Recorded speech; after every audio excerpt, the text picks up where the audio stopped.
Hi there, everybody. My name is Kate, and welcome to my channel, Trinergy Awakens Naturally. So I was making a video a little while ago and had my cat here, and I suddenly had this remembrance of another cat that used to live with us until 2 years ago. He passed away around this time 2 years ago. I wanted to relate a story to you because this just hit me about how much it applies to human behavior. His name was Leonardo DiCaprio, and he initially came into my life as a result of one of my children, that her cat that she knew when she was born, around the age of 11 or so, that cat passed away rather immediately and tragically, like all of a sudden. And so when it became time that she wanted a new companion, we went and got this orange and white kitty, a little marmalade guy, Tiger.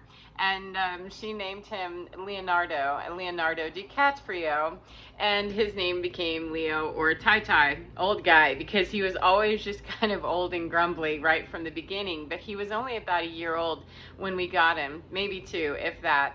And he didn't, to my knowledge, have a horrific past or anything. It was, I think, that he had an owner that was an elderly woman who just became unable to care for him, or she departed, and whatever, we got a hold of him. But he hadn't been, completely traumatized that I'm aware of. Unfortunately, though, he was traumatized when he moved into our house, because we still had another male cat, and we had a giant German Shepherd that he was just terrified. He never came out from underneath the furniture. He lived underneath the furniture for the first 10 years of his life. I honestly did not know what this cat even barely looked like, because we never saw him. He just never quite integrated. He never became very socially acclimated to the crowd, and he never really, seemed like he was going to make contact with anybody in the house on any level. It never seemed to transfer from being, that, okay, I was with this lady, and now I'm in a shelter, and now I'm here. He never quite seemed to get over that transition period. There wasn't one. He transitioned to underneath the bed or the furniture or whatever, and we just never saw him. And so to interact with him, he was always very much, seemed like he was afraid, seemed like he was just, leave me alone. I don't like people. I don't like you. And he was just kind of a, rah, rah. He made that noise, kind of a grumbly, I'm eating, don't touch me, don't bother me, etc. Well, unfortunately, when you're outnumbered by, four-leggeds to the people in your house, which we were most of the time, for the time that I was married and raising children, yeah, we had more pets than we had people quite often. It became quite a chore to get everybody brought up to speed on their monthly flea and tick and all of those things that one does when they have a tribe of animals.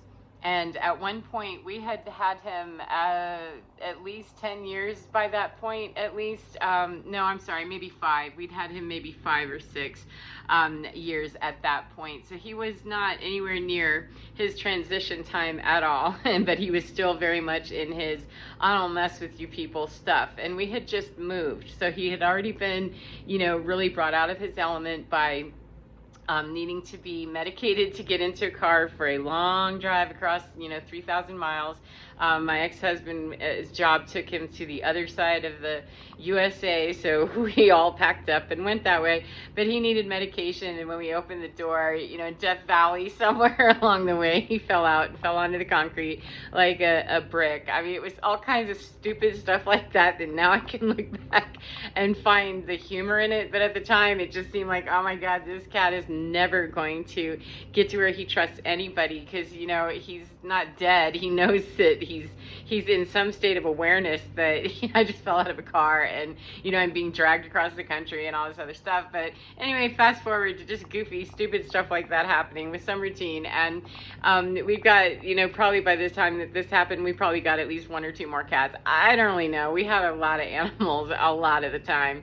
So I was lining everybody up for their monthly flea, tick, and heartworm, and I had everybody's stuff laid out on the countertop, and I had everything marked, I had everything labeled, and I was all super OCD about it, except my OCD totally failed me that day.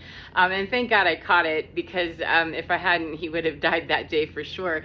But I had the dog's flea and tick medication, which was a behind the collar, or in between the collarbone, or the, you know, the scapula, that right at the neck. My God, making this super complicated. Sorry. Anyway, he was about 100 pounds, maybe between 80 and 100 pounds. So he got a slightly different dose of medication than the cat, who was about 15 pounds. And I accidentally put this highly toxic, neurologically toxic, you know, to the cat dose that was the dog's onto the cat. And whenever I went to go put the dogs on, I realized I was picking up a much smaller vial.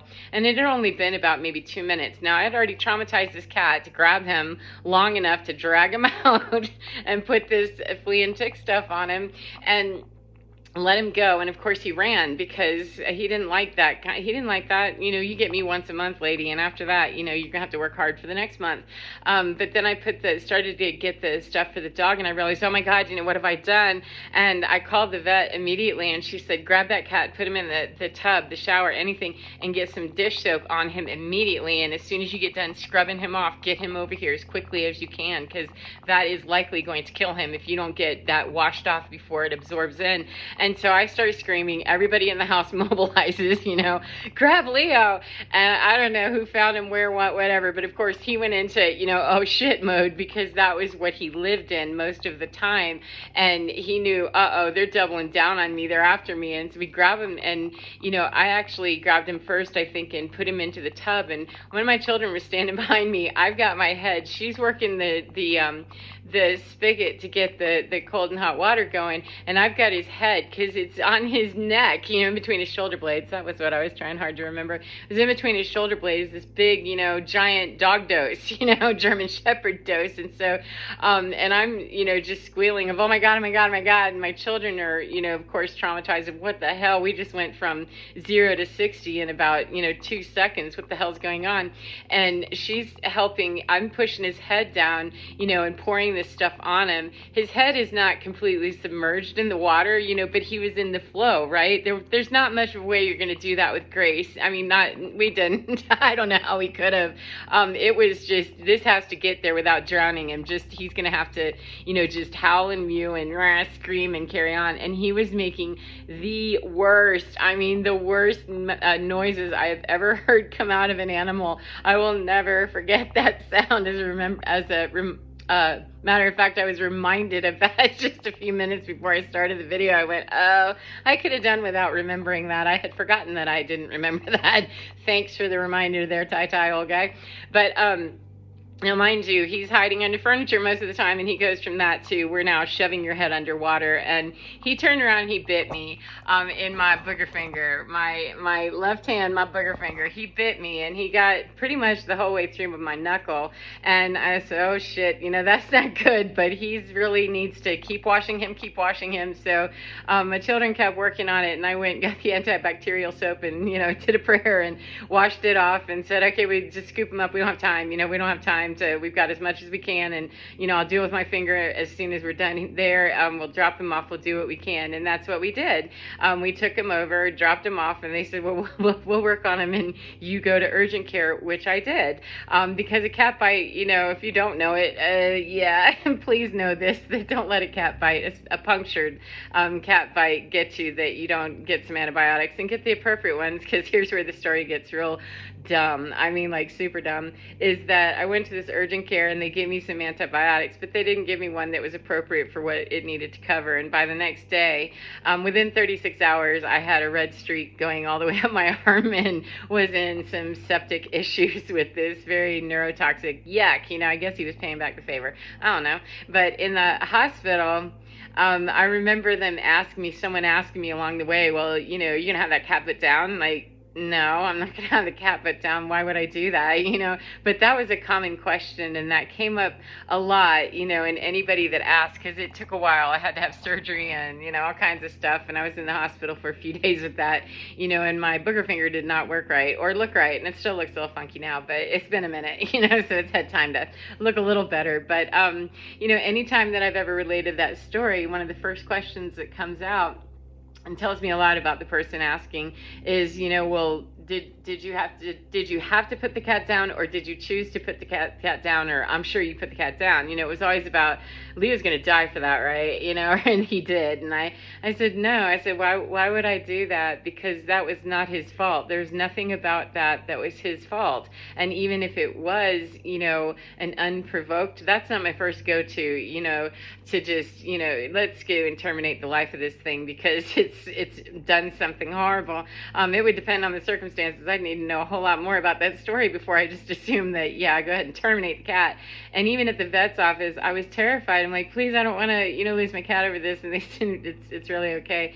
You don't have to worry about it. But what caught me is that it was not his fault, and yet, you know, people were very clear to tell me, well, I would have done, I heard a lot of, I would have, you know, if it was me, I heard a lot of those stories, and I thought, well, good God, I'm glad it's not you, because Leo spent the next 9 years of his life, probably at least, if not 10. I mean, I don't remember, but at some point around his 10-year-old mark, relative to when the booger finger thing happened, I don't remember. It was still another couple years before this happened, but he actually became my closest companion. I became his armpit bitch, you know, which meant that he would ask to come and sleep in my armpit, and I would snuggle with him. He became the only animal that, no matter what was going on, my smaller dog, my Shih Tzu, was a little more fickle, and he preferred to be down by my legs. And so I got this beautiful benefit of a relationship with a cat that had every reason to hold a grudge against me as much as I could have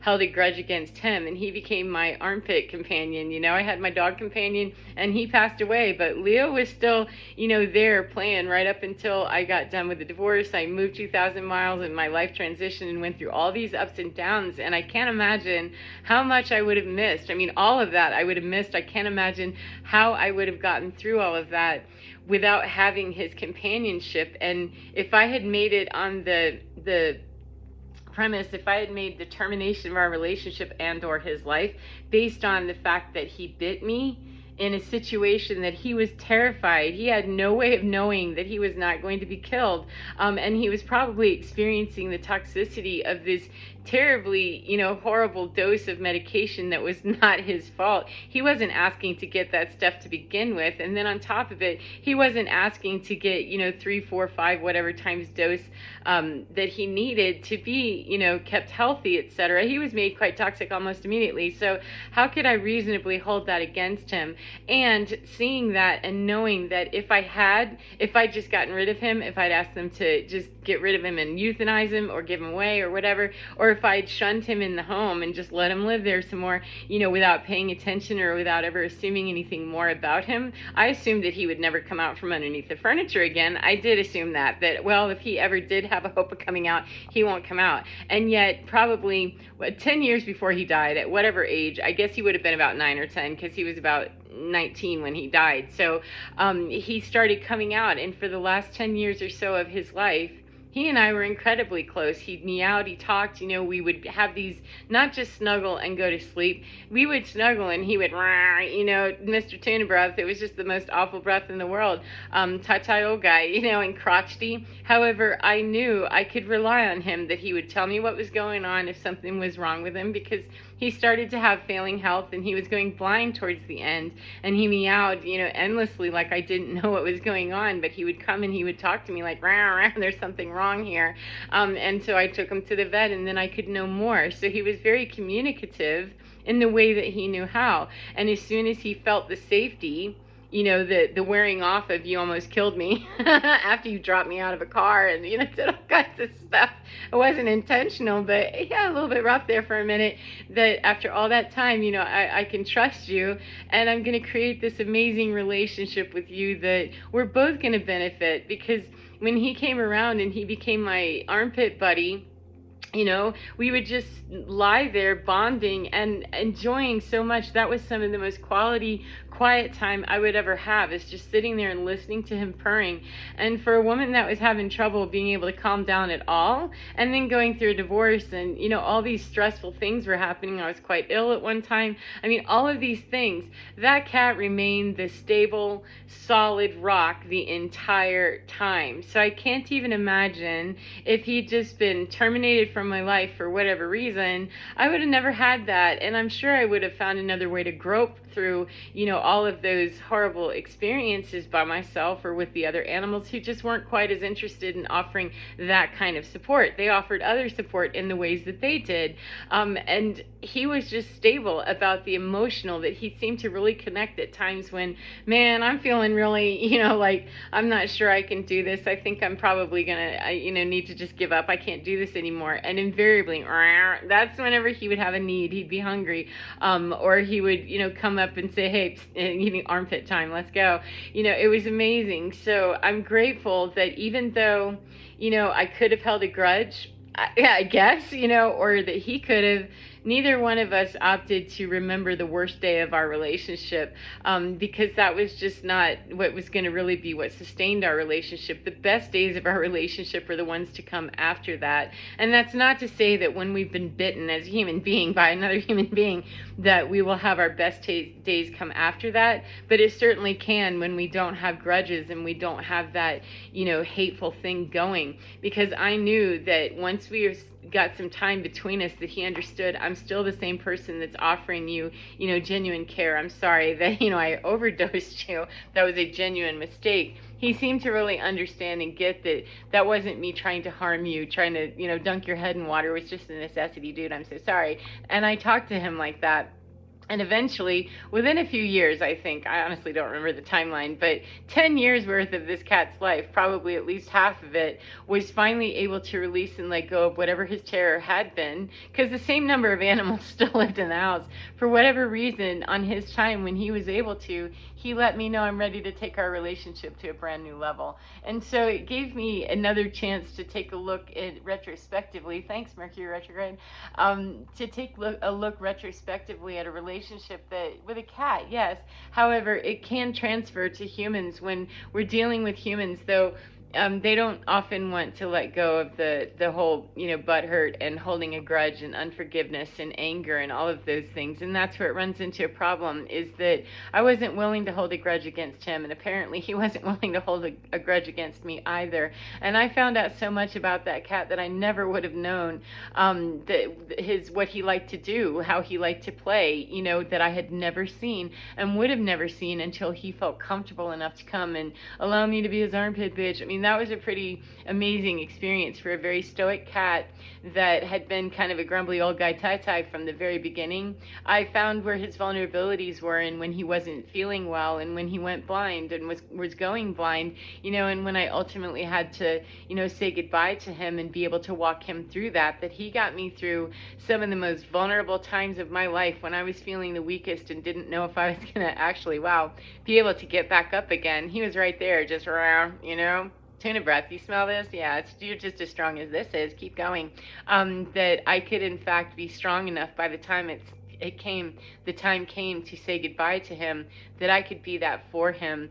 And I only wish, I hope, I pray, and I hope it's in my lifetime that I see it, that relationships with people will be that solid across the board. We're going through a lot of transition period right now where that's not the norm for a lot of people. For most of us, we don't really have those kinds of holistic relationships with anyone but our animals, when we have them. However, human beings learning how to have that kind of connection with one another is what's being ushered in. And it was such a beautiful reminder that, thank goodness, that he and I were not both at the worst parts of our lives at the same time, because we couldn't have offered each other anything except the worst parts of each other, which is what humans are doing right now, that we're meeting each other with the worst parts of ourselves and the most wounded parts of ourselves. And it seems like, nobody's healthy enough to really offer much of anything else. And it's just wounding after wounding after wounding. And,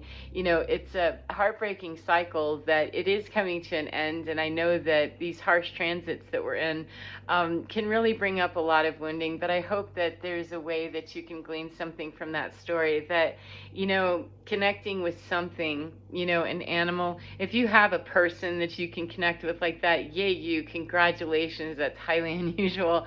That if you can have that connection with your spirit, your soul, an animal, a tree, a bush, something, anything that can help bring you that sense of safety and that sense of my rock, when I'm having one of those days that I'm not sure I can do this, if we have that foundational understanding within us, and especially if we have, one with a living, breathing entity. I mean, that cat, my goodness, we spent hours together. And sometimes when he probably didn't really want to, or would have preferred to be lying in the sun, or sometimes when I would have preferred to have been, doing something else. But it was apparently, for both of us, we understood the other, that this is apparently a need that, it really could be quite helpful.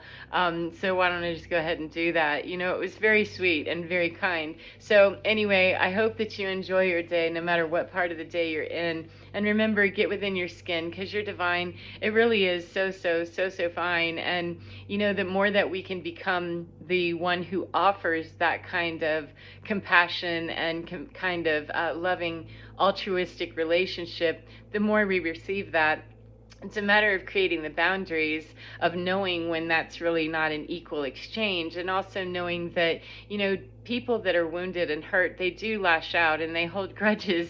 It's a matter of, is this turning into something where it's going to change, or is this just a long-term, that it's always going to be contentious and you're always biting me? There's a difference. And there was a progression where, he went from being very afraid of me to, we went into, okay, he's not running away from me the way that he used to. We're making progress. So that's what I'm talking about. I'm not talking about just blindly offering the best parts of ourselves altruistically and holistically to people who will bleed us dry. That's not what I'm saying. I'm saying, though, that when we see the progress and we can have a little bit of patience and, just understand that there are things, there are relationships, there are all kinds of things in the ethers and in the background that we know nothing about, because we aren't really there yet. Yet if we can give it a little bit of time, if we have a little bit of patience, appropriate patience with appropriate people and appropriate boundaries while doing so, it's all very complicated and you have to decide. However, there's so much, that we never know until we start exploring a little more. I could have known that cat for another 20 years, and found out even more amazing things about his personality. So anyway, in celebration of old guy TiTi, 2 years has been since he left me, and I can still remember that scream in the bathtub. Thank you, old guy. But more importantly, I remember what that stinky breath was like, and I also remember what it felt like to have him right here purring while my heart was beating, and I could just feel that connection, and it brings up such a sense of warmth and comfort to me that I still talk to him quite frequently and say, thank you so much, you changed my life, and anything 2222 that has that kind of an impact, wow, what can it do for you? So anyway, as I said, enjoy your day and get within, because you're divine. Oh my goodness, it's so beautiful, and so fine. Take care of your beautiful selves, and I'll see you again next time, my friends. Bye bye.